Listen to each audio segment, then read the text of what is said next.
Hello everyone, welcome to acad help. I hope आप सब बढ़िया होंगे, आपकी तैयारी एकदम बढ़िया चल रही होगी। तो आज मैं आपके लिए आईआईटी जेईई 2020 और 2017 के उन दो क्वेश्चनों को लेकर आया हूँ जिन्हें देखने के बाद आपको ये लगेगा यार आईआईटी भी आसान क्वेश्चन पूछती है क्या। तो पेपर में हर कोई क्वेश्चन कठिन नहीं होता, कुछ क्वेश्चन आसान भी होते हैं, आपको उन्हीं क्वेश्चनों को पिकअप करना होता है। और ये वीडियो उन बच्चों के लिए मोटिवेशन का सोर्स हो सकती है जो बच्चे मैथमेटिक्स में सिर्फ कट ऑफ पार करना चाहते हैं। तो एक बार क्वेश्चन को देखिए, समझिए, क्या पता ये क्वेश्चन आपको आते हो, क्या पता इनका कंसेप्ट आपको आता हो, तो आप भी ट्राई कर सकते हैं। सबसे पहले एक छोटी सी रिक्वेस्ट है मेरे भाई आपसे कि कोई वीडियो को पॉज कर लीजिए, यहीं पे क्वेश्चन को सॉल्व कर लीजिए, क्या पता आपको वीडियो देखने की जरूरत ना हो। चलिए, तो क्वेश्चन बड़ा प्यारा सा बोलता है, let m be the minimum possible value of this particular expression. ये कोई एक्सप्रेशन है, m जो है, स्मॉल m जो है वो उसकी मिनिमम वैल्यू है। जिस कब कब है मिनिमम वैल्यू, जब आपका y1 प्लस y2 y3 का जो सम है वो 9 के बराबर है। और कैपिटल M जो है वो उस पर्टिकुलर एक्सप्रेशन की मैक्सिमम वैल्यू है। इस पर्टिकुलर एक्सप्रेशन की मैक्सिमम वैल्यू कब, जब x1 प्लस x2 x3 किसके बराबर है, 9 के बराबर है। तो ultimately you have to find the value of this particular expression. अगर छोटा m और बड़ा m निकाल दिया तो ये कोई बड़ी बात है क्या? नहीं है। Very good. तो देखिए, सबसे पहले m निकालने का प्रयास करते हैं इसके मदद से। तो m क्या है, उसकी मिनिमम वैल्यू। हमें इस पूरे एक्सप्रेशन को मिनिमम बनाना है, तो देखिए हम मिनिमम कैसे बनाना चाहेंगे। तो यार ये लिखा है 3 की पावर में y1 प्लस 3 की पावर में y2 प्लस 3 की पावर में y3, ऐसा कुछ लिखा है मेरे भाई।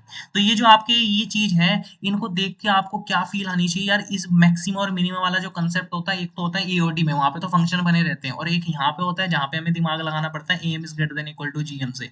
M is greater than equal to GM, मेरे को बड़ा प्यारा सा फंडा पता होता है कि अगर मैं दुनिया के कोई भी पॉजिटिव रियल नंबर्स को उठा लूं, उनका जो अर्थमेटिक मीन होगा वो गारंटी बात है कि उनके ज्योमेट्रिक मीन से बड़ा होता है, कोई बड़ी बात नहीं है। तो मैं नंबर उठा लेता हूँ, 3 rest power y1, 3 rest power y2 और 3 rest power 3। Let us suppose that I have 3 numbers and all of them are positive, तो मैं इस कंडीशन को उस पे लगा सकता हूँ। तो अगर मैं इन तीन नंबरों को उठाया तो इन तीनों को जो अर्थमेटिक मीन होगा, यानी अर्थमेटिक मीन क्या होगा इन तीनों नंबरों का, 3 की पावर में y1 प्लस 3 की पावर में y2 प्लस 3 की पावर में y3 upon 3 will be definitely greater than equal to 3 की पावर में y1, 3 की पावर में y2, 3 की पावर में y3 की पावर में 1 अपॉन 3। तीनों नंबरों का am उनके जीएम से बड़ा होगा, कोई बड़ी बात नहीं है। यानी कि मैं इसे यूं भी लिख सकता हूँ, 3 की पावर y1 प्लस 3 की पावर में y2 प्लस 3 की पावर में जो y3 होगा वो डेफिनेटली ग्रेटर देन होगा 3 इंटू, अच्छा यहाँ पे बेस सेम है तो can I right it like base same है तो पावर ऐड हो जाएगा। और जब ये ऐड होगा y1 प्लस y2 y3, ये किसके बराबर बनेगा, 9, which is given in the question. तो ये बन जाएगा 3 रेस्ट पावर 9 और ये बनेगा 1 अपॉन 3। इससे ये कैंसल आउट होगा, ये 3 बनेगा। तो ये अल्टीमेटली कितना आएगा, 3 into 3 rest power 3, that is nothing but 3 rest power 4 आ गया। अब इस पर्टिकुलर चीज की जो वैल्यू है वो 3 रेस्ट पावर 4 है से बड़ी है। क्या आपको फील आ रहा है थोड़ा बहुत कि 3 rest power y1 plus 3 rest power y2 plus 3 rest power y3 जो है वो आपकी 3 की पावर 4 से बड़ी है, यानी 3 की पावर 4 जो होगी उसकी सबसे मिनिमम वैल्यू होगी। अब मुझे इस चीज को सबसे छोटा बनाना है, तो वो तभी पॉसिबल है जब इसके अंदर रखा हुआ जो चीज है वो सबसे छोटा हो। उस चीज की सबसे छोटी वैल्यू आ गई 3 रेस्ट पावर 4। तो क्या मैं बोल सकता हूँ वो जो m होगा, ये जो यानी कि जब पूरा सबसे छोटा बन रहा होगा, वो छोटे m के लिए कब बन रहा होगा, जब आपका 3 की पावर y1, 3 की पावर y2, 3 की पावर y3 का जो सम है वो 3 की पावर 4 हो रहा होगा। तो यानी मैं बोल सकता हूँ भाई जो m होगा उसका वैल्यू, स्मॉल m जो होगा उसका वैल्यू 4 आ जाएगा। कैसे आया सर 4? क्योंकि एक बड़ी प्यारी सी प्रॉपर्टी होती है, जब पावर में कुछ लिखा रहता है पहले तो मैं उसे लॉग के बाहर लेके आ सकता हूँ, और जब बेस और ये आपकी जो यहाँ पे रहता है बेस और आर्ग्यूमेंट दोनों अगर सेम हो जाते हैं मेरे भाई, आपका 3 टू द बेस 3 अगर आपका सेम हो जाता है तो उसका वैल्यू 1 होता है। तो अल्टीमेटली जो स्मॉल m है उसका वैल्यू 4 आ गया, कोई बड़ी बात नहीं है यहाँ तक। ठीक है, सिर्फ em is greater than equal to gm का कंसेप्ट लगाया। अब इस चीज को मैक्सिमाइज बनाने का प्रयास करते हैं, ये जो आपका लिखा है इसे मैक्सिमाइज बनाने का प्रयास करते हैं। तो ये लिखा क्या है पहले उसे देख लेते हैं एक बार। ये लिखा क्या गया है आपका, क्या लिखा गया है, log x1 to the base 3 plus log x2 to the base 3 plus log x3 to the base 3, यही लिखा गया, एक बार चेक कर लेते हैं। Very good, log x1 to the base 2, yes very good. और बोला है x1 x2 तीनों पॉजिटिव रियल नंबर है और इन तीनों का सम भी आपका 9 के बराबर है। Ultimately you have to find the maximum value. अब भाई ये चीज मेरे को मैक्सिमम बनानी है, ये चीज मेरे को क्या बनानी है, मैक्सिमम बनानी है। सबसे पहले मैं अगर इसमें नजर दौड़ाऊं तो मेरे को पता होता है इसे मैं यूं भी लिख सकता हूँ, log बेस, और ये हो जाएगा प्यारे बच्चों x1 x2 x3। जब ये अंदर ऐसा रहा होगा तभी तो ये बाहर बना होगा, है ना। log a इंटू बी क्या होता है, log a plus log b होता है। तो इसे मैं इस फॉर्म में लिख सकता हूँ using the basic property of logarithm. यहाँ तक कोई डाउट नहीं आना चाहिए। अब मैं 3 नंबर उठा लेता हूँ भाई, 3 नंबर कौन कौन से है मेरे पे, x1 x2 x3। इन तीनों का जो अर्थमेटिक मीन होगा ये इस बात की गारंटी है कि उनके ज्योमेट्रिक मीन से फिर से बड़ा होगा, कोई बड़ी बात नहीं है। अच्छा, तो 3 नंबर अगर मैंने x1 x2 x3 उठाए, तीनों को अगर प्यारे बच्चों में सम कर लेता हूं तो इस बात की गारंटी है कि उनका अर्थमेटिक मीन उनके ज्योमेट्रिक मीन से हमेशा बड़ा होगा। Very good. और x1 plus x2 plus x3 की वैल्यू क्वेश्चन में गिवन है वो 9 के बराबर है। 9 के बराबर है तो यहाँ पे रख लेते हैं, तो ये हो जाएगा प्यारे बच्चों 9/3 will be greater then x1 into x2 plus x3 की पावर में 1/3। ठीक है, ये कैंसल आउट हो जाएगा, 3 आएगा, तो 3 will be greater than equal to x1 x2 x3 की पावर में 1/3। अब जैसे स्क्वायरिंग करते हैं दोनों तरफ, अब मैं क्यूब कर देता हूँ दोनों तरफ अगर मैं क्यूब कर लेता हूँ तो उसके बाद क्या मेरे को नजारा दिखता है, क्या नजारा दिखता है, इससे कैंसल आउट हो जाता है, तो 3 की पावर 3 जो होगा वो लेस देन इक्वल टू होगा x1 x2 एंड x3। अब मेरे भाई मेरे को इस चीज को बनाना था मैक्सिमम। अब मैक्सिमम ये चीज कब बनेगी, जब इसके अंदर जो रखा हुआ जो चीज है वो जाएगा अपनी मैक्सिमम वैल्यू पे, और मुझे पता है x1 into x2 x3 maximum कितना जा सकता है, 3 रेस्ट पावर 3। सर कैसे पता लगा, क्योंकि भाई इसकी अपर लिमिट यानी कि मैक्सिमम वैल्यू कितनी जा रही है, 3 की पावर 3 जा रही है, उससे तो ये छोटा ही आ रहा है ना। तो अब इस चीज को मेरे को मैक्सिमाइज करना है, यानी कैपिटल M का जो वैल्यू होगा वो कितना होगा, मैक्सिमाइज करनी है मेरे को ये चीज। तो ये चीज मैं मैक्सिमाइज कब करूंगा, जब x1 इंटू x2 x3 किसके बराबर होगा, 3 की पावर 3 उस पर्टिकुलर वैल्यू के लिए सबसे बड़ी वैल्यू दे रहा होगा।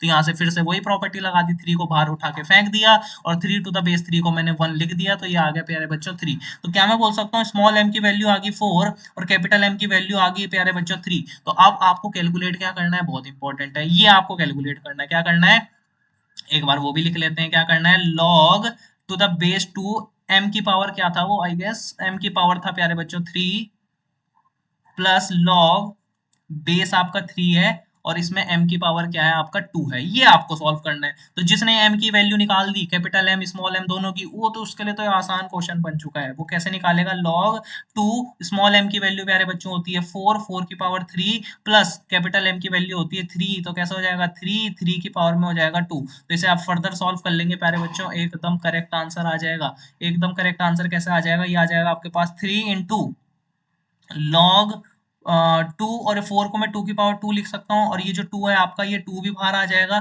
log 3 टू द बेस 3 हो जाएगा। ये किसके बराबर हो जाएगा, 2 यहाँ पे पावर में, तो 2 को फिर से बाहर निकाल देंगे, तो ये कितना हो जाएगा, 3 टू जा 6 मल्टीप्लाई में बाहर आएगा आपका, 2 टू द बेस 2 हो जाएगा। अब तो सिंपल सी कैलकुलेशन है, आसान सी मैनिपुलेशन है, 3 टू द बेस 3 हो जाएगा, इसका वैल्यू भी 1 होगा, इसका वैल्यू भी 1 होगा, तो प्यारे भाई क्या आपका आंसर क्या आ जाएगा, आपका आंसर 8 आ जाएगा। सो तो 8 will be the correct answer of this question. Simple सी बात है, आसान लगा आपको क्वेश्चन, सिंपल सा कंसेप्ट आपको पता होना चाहिए, ठीक है। अब आगे मूव करते हैं एक और क्वेश्चन से। इस क्वेश्चन को तो देख के आपको लगेगा oh my god, this is one of the easiest question ever asked in IIT JEE advance. बोलता है the side of the right angle triangle are in the arithmetic progression. आपके बोला है कि आपके पास एक राइट एंगल ट्राइंगल है, राइट एंगल ट्राइंगल की क्या फील आती है कि एक एंगल उसमें 90 डिग्री का होना चाहिए। अब उसकी जो तीनों साइड है वो एपी फॉर्म कर रही है। अब एपी फॉर्म कर रही है मेरे भाई, तो एक साइड एपी तीन तीन अगर आपके पास रहते हैं तो कैसे एपी फॉर्म करते हैं, तीन टर्म्स ए माइनस डी, ए और ए प्लस डी, आपके पास तीन ऐसी टर्म्स होती हैं which are forming the arithmetic progression. तो मैं इस साइड का लेंथ मान लेता हूँ ए माइनस डी, इसका ए और इसका ए प्लस डी मान लेते हैं, कोई बड़ी बात है क्या, नहीं है। फिर बोलता है कि if the triangle has an area of 24 square units. अब इस ट्राइंगल का एरिया जो है वो 24 स्क्वायर यूनिट है, तो एरिया को मैं कैसे लिख सकता हूँ, पहले तो ये बताओ। एरिया को मैं ऐसे लिख सकता हूँ क्या, 1/2 बेस यानी a minus D into height, height is nothing but a, it will be come out to be equal to 24। ये किसके बराबर आ जाएगा आपका, 24 के बराबर आ जाएगा। Then what is the length of its smallest side. ठीक है, तो इसकी स्मॉलेस्ट साइड की लेंथ कितनी होगी, अब मेरे को बताओ इसमें स्मॉलेस्ट साइड कौन सी होगी, a माइनस डी होगी, कोई बड़ी बात नहीं है, smallest side a minus D होगी, वेरी गुड। अब बताओ ये क्योंकि राइट एंगल ट्राइंगल भी है भाई, तो ये तो मैंने इक्वेशन यहाँ से बना ली, यहाँ से तो मेरे को क्या फायदा होने वाला है, a into A minus D का जो वैल्यू है वो 48 के बराबर है। कुल मिला के ए स्क्वायर माइनस ए डी आपको आज के बाद जहां भी दिखेगा वहां पे आपको चुपचाप उसे 48 बना लेना, इक्वेशन नंबर 1। और दूसरी इक्वेशन में कैसे बना सकता हूँ, using the right angle property, कि इस वाली जो साइड है इसका स्क्वायर प्लस इस वाली साइड का जो स्क्वायर होगा वो किसके बराबर होगा, ए प्लस डी के होल स्क्वायर के बराबर होगा। तो यहाँ से मैं यूं लिख सकता हूँ क्या, a square minus 2ad plus b square plus a square is equal to a square plus 2ad plus d square. कोई बड़ी बात है क्या, डी स्क्वायर से डी स्क्वायर ये कैंसल आउट हो जाएगा, ए स्क्वायर से ए स्क्वायर कैंसल आउट हो जाएगा, तो कुल मिला के यहाँ से जो ए स्क्वायर है उसकी वैल्यू कितनी आ गई आपके पास, 4 इंटू ए डी के बराबर आ गई।